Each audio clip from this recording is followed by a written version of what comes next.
African accountability. What works and what doesn't? Let's talk about it. So traditionally in some African cultures, when someone does something wrong, they take the person to the center of the village where the tribe surround him for 2 days and say all good things that he has done. The tribe believes that each African is good, but sometimes people make mistakes, which are really a cry for help. They unite to reconnect him with his good nature.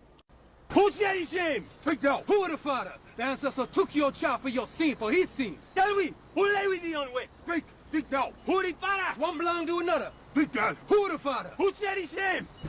Me know this tradition feel harsh, but you're being shamed because you should feel shame. Now, this tradition can only work if you take responsibility, ownership, and then accountability of your mistake. But when the community as a whole begins to blame the victim, that allows the perpetrator to go free. And this is why a lot of black women within our community never come forward about their molestation or their rape. And this allows the person who done the wrong in the community to run scot-free. I truly understand the sentiment when a lot of black women say they don't feel protected within the black community. But what is truly surprising about this whole situation is how many black women are saying this shouldn't be talked about publicly.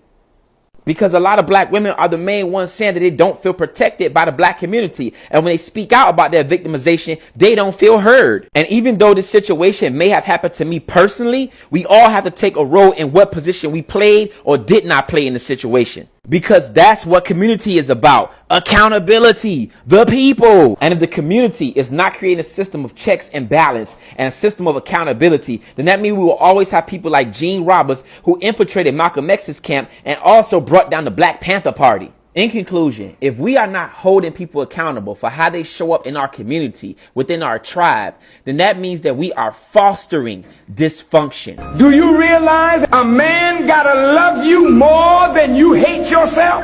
And if the leader can't take it and sidestep it, then the leader will be overcome by you. You burn out all your leaders. You burn them out and you bury them.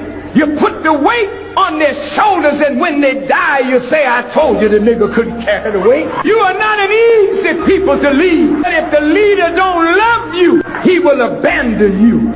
Do you know that to lead you, you will become envious? You will work against your own leaders? You will throw stumbling blocks in their path? In conclusion, we should never blame, shift, or deflect from someone bringing abuse or mistreatment to the doorstep of this community. That type of behavior and those statements is what have so many of our black women and children and young boys sitting at barbecues across from the person who molested them in the first place. If you believe that misabuse, disloyalness, and other things that are uncharacteristic of being African should not be spoken about publicly, you're probably someone who wants to participate in those behaviors yourself and don't want to be shamed for it.